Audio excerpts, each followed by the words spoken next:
Good morning. So today I've had something on my mind for a while now, and I decided today I'd make a video and address it a little bit. So one of the things, that I've dealt with, on my journey of becoming a federal inmate, it's crazy, is, sometimes you have people in your life, maybe it's your friend, maybe it's your best friend, maybe it's your adult child, maybe it's your cousin, your aunt, maybe a coworker or a business associate. But we have people in our lives sometimes that, we've had relationships with for a period of time, years. And, at some points, like any relationship, there are going to be highs and lows. There are going to be times where you're kind of the MVP of the relationship, and you're coming through for them in a difficult time, and you're being supportive through something, or you're offering insights or information that is extremely beneficial, or maybe you're just there, and sometimes we as people just need someone to be there. We just need to know that we're not alone. And there were, I'm sure, times in these relationships where the other person was the MVP of the relationship. Sometimes, you need to kind of lean on someone else's strength, when you don't have it to pull from yourself, to get through a situation. Or maybe they were, really kind of carrying you on their back. Or maybe they were simply there for you. But as most of you know, I've been dealing with this, pending incarceration thing for a couple years now, so it's been a real emotional roller coaster. It's been very overwhelming. It's been very exhausting, for not only myself, but my loved ones as well. Friends, family, acquaintances. And I know that, I know as much as it has beat me down sometimes. And it takes me a minute to really, to really be able to have the ability to kind of pick myself up and keep pushing. I know that there have been times for those close to me where they've been really beat down by it too, where they've just been like, like how do you, what do you say to someone who's in a situation that is probably not going to get better? It's actually probably about to get a whole lot more difficult. And it's like watching a car accident in slow motion, what do you say to someone in that case? God won't give you more than you can handle. You know, um, you know, you'll be fine, or it'll be okay. Or do you give them, try to give them some false hope, oh, I think everything's going to work out really well and go really well. What do you do? Um, and with all that in mind, we have people in our lives, we have these relationships. And when you're a person who's facing incarceration, and you're aware because you've seen other people, go through being incarcerated and doing time and coming home. And, I've been seeing people do that cycle my whole life. And, so I'm fully aware that when you find yourself incarcerated, more often than not, initially, you tend to feel you have a false sense of security, that you have X number of friends, X number of family members who are certainly going to go through this with you. And more often than not, especially if you're doing more than like a year, by the time you come home, the reality is one, maybe two of those people out of the half a dozen people you thought were really going to be there for you are even still in your life. And what's funny is, life on the outside moves much quicker than life on the inside. And so, when you talk, when you write, as the inmate, you rarely have anything new to add. As the inmate, you really got to push yourself to have anything positive or interesting to say. Whereas the people in the free world, they got so much going on, so much interesting things, that they don't even have time for you most of the time. So a lot of times what happens is these relationships kind of fizzle out. And then when you come home, about half of the people that fizzled out on you are all of a sudden, hey, welcome home. And man, I was going to be there for you. And did you get the letters I sent? And I sent you a couple of dollars, I'm pretty sure, last holiday season. You know, And, about half of those people are going to, feel kind of bad for abandoning you while you were incarcerated and try to rekindle or rebuild, a relationship with you, or at least see if there's a relationship left to salvage, by getting back in contact with you or you getting in contact with them. And another thing too is, when you're looking at incarceration, when you have people in the free world who depend upon you to help with their day-to-day life, and you know that being incarcerated will prevent you from being able to be of any assistance at all for a period of time, you worry about that, especially if these are vulnerable people. You worry about who's going to take that over for me. And sometimes when you find yourself on the cusp of becoming incarcerated, it's very tempting to your relationships in the free world, that are kind of becoming strained and taking a nasty turn or a bad turn or just not what they once were. You know, if we're not for the impending incarceration, you may be someone, I know I'm certainly someone, who's rather quick to just kind of let people go and move on with life and, that kind of thing. I'm not begging nobody to do nothing for me. I'm not begging nobody to stay in my life. I'm a good person. I know that I'm not a perfect person by any measure, but I'm a good person. And I know that I'm an asset to those I care about. And anyone who doesn't see that or appreciate that, for what it is just somebody that's not going to, if people don't see and appreciate what you bring to their life, then they're not going to care very much about investing in your life, or giving back to you, because they don't really care that, or see the value that you have. I mean, it's like a cigarette smoker seeing a full pack of cigarettes open on the sidewalk they're walking by versus an empty pack. What are they going to do with the empty pack? They're going to kick it aside. What's the average cigarette smoker going to do when they see that whole pack? They're going to pick it up. They're going to put in more effort. They're going to be more grateful. They're going to be more considerate, more delicate, more careful, more supportive. And even if they aren't going to smoke them cigarettes they found on the ground, trust and believe, if they're out walking, you know what I mean? If you walk and you're out interacting with people to that degree and you smoke cigarettes, I promise you, the vast majority of other people that are out walking are going to periodically be like, hey, can I get a cigarette? Hey, you got an extra one?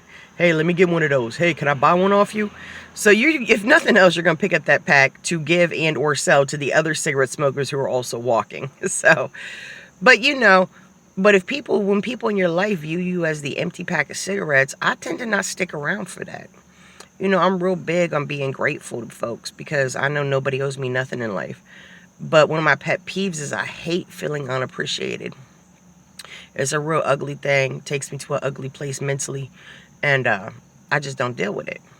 So, you know what I mean? So, but when you find yourself on the cusp of incarceration, sometimes you feel like, okay, this relationship may not be what I want it to be, or maybe kind of going bad, but I'm about to be locked up. I'm about to be alone. I'm about to be potentially abandoned. I'm about to be in a very vulnerable, situation.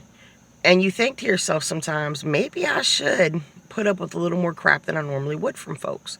Maybe I should, let people go ahead and, be disrespectful or unappreciative towards me, just to keep them in my life. Because maybe when I'm incarcerated, this will pan out to be someone who will be of some emotional support. This will pan out to be someone who will help buffer the loneliness that you're in the amount of despair that you're going to go through.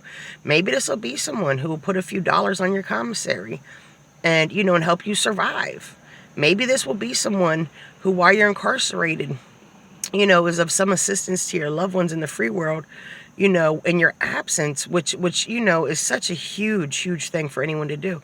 And then you think to yourself too, maybe if this relationship that's not going terribly well right now, if I hang on to it, and if while I'm incarcerated, obviously if this person it does any of these things, these maybes, these ifs, then obviously that's going to bring us closer. That's going to really strengthen the relationship. That's going to make the relationship, so much better when I come home. Whether this is your cousin, your friend, a former coworker that you've maintained ties with, whatever. And I really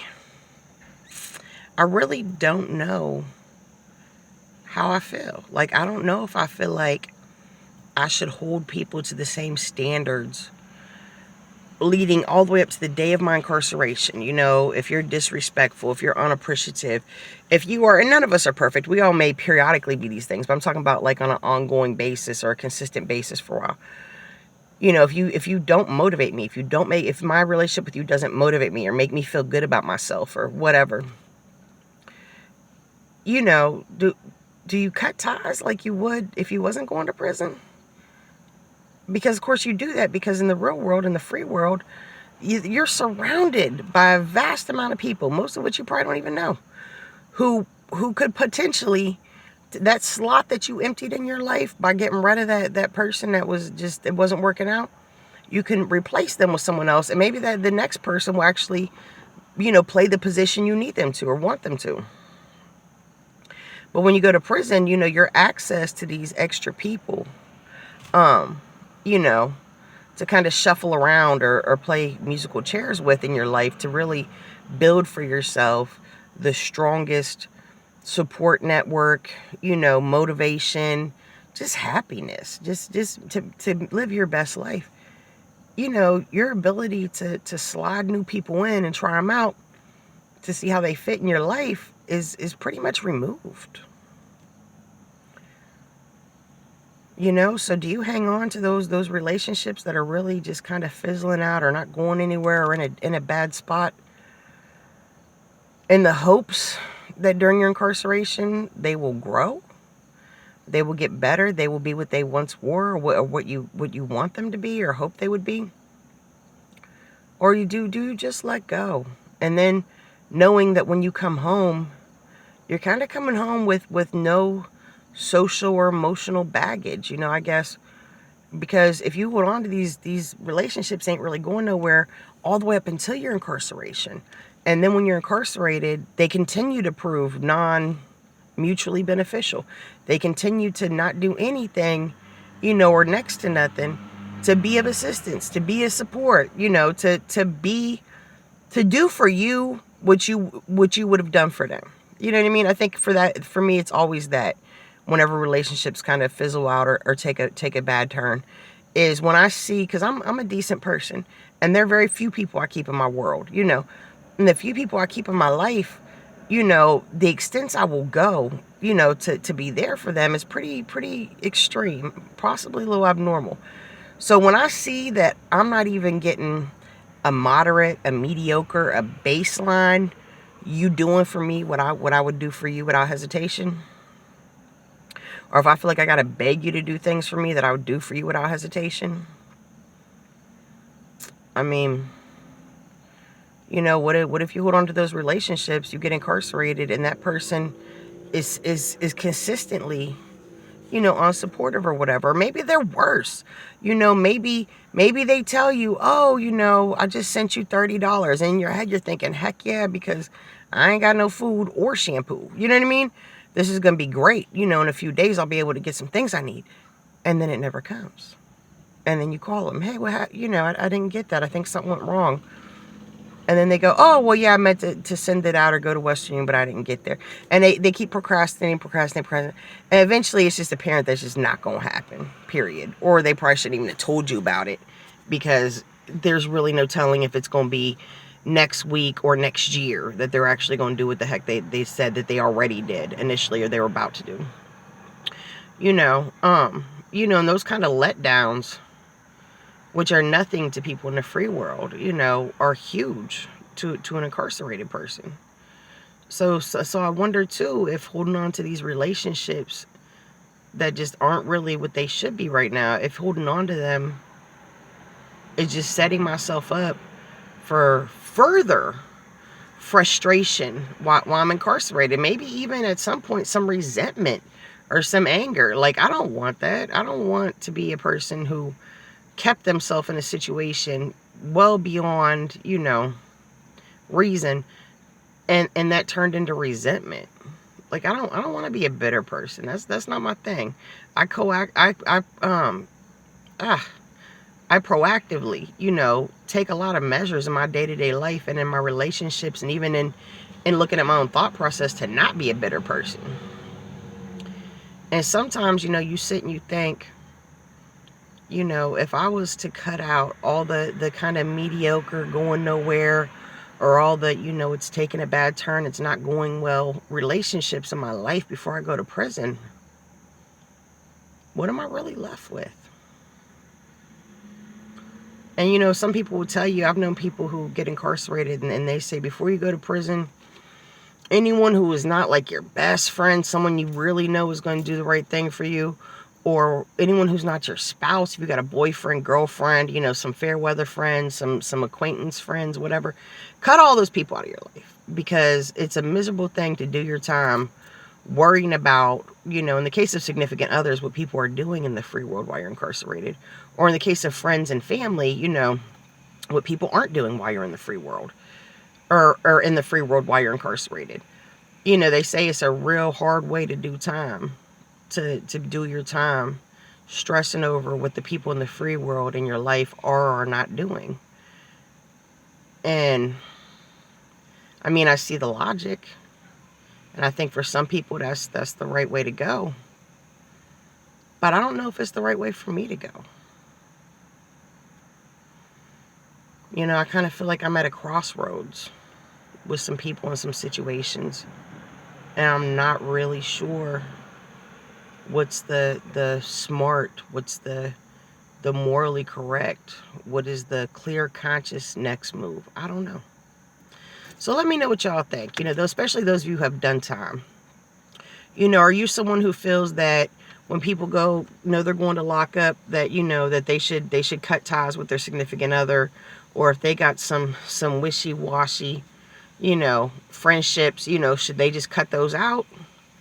If they have family members or former business associates, they have acquaintances, friendship of sorts with, whatever. But if those are looking kind of shifty, shady, unstable, should they cut those out? Or are you someone who feels like a person should, prior to their incarceration, cut all their excess ties to the free world that are just not working out for them prior to their incarceration, or will most likely not work out while they're incarcerated?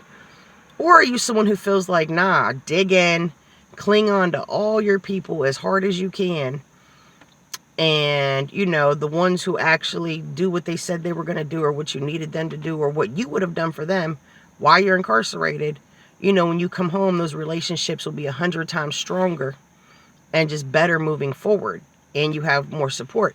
And those who don't, obviously cut them off during the incarceration, and then when you come home, you don't have that dead weight in your life of uncertainty, of not really knowing 100% where you stand with people, or not knowing what, if any direction, you know, the relationship is going to take, or whatever. You know, what do you think? You know, if you were in my position, which some of you watching these videos have been in my position, you know, do you cut off your not 100% solid friendships before you go to prison? Do you cut ties with your boyfriend, girlfriend? Do you, you know, or do you just kind of, are you a clinger? You know, are you a person who just cuts this stuff off and keeps it pushing, knowing that may make things a lot harder for yourself, or even your loved ones in the free world who need the people close to you to be there for them as well? Or do you hold on, cling until, you know, do you ride it till the wheels fall off? You know, do you jump ship because it's taking on water and the motor stopped and you're in the middle of the Atlantic, and there's still a life raft to be had, or you got one of the last little life jackets and you don't want to have to fight everybody for it as the boat's literally going underwater? You want to just get off early and call it a day? Go do what you got to do, what you see you're going to have to do anyway? Or do you stay on that sucker until it's you know, waist deep water and you're flipping over a table and praying that it stays afloat? You know, and then again, the person who stays on the boat, you know, there may be some life raft, some whatever that wasn't, you know, initially discovered, and because they stayed on the boat, you know, they survive. You know, I don't know. What do you think? You think cut all emotional, social excess weight before you go to prison? Or do you think cling on to these things, these ties, and let how they play out while you're in prison determine what they're going to be when you come home from prison? I guess that's really what I'm asking you guys for advice on. So I know a lot of you have done time that watch my videos, So, you know, I'd love your opinions, maybe some stories or experiences. You know, I know this video, I was probably being a little repetitive.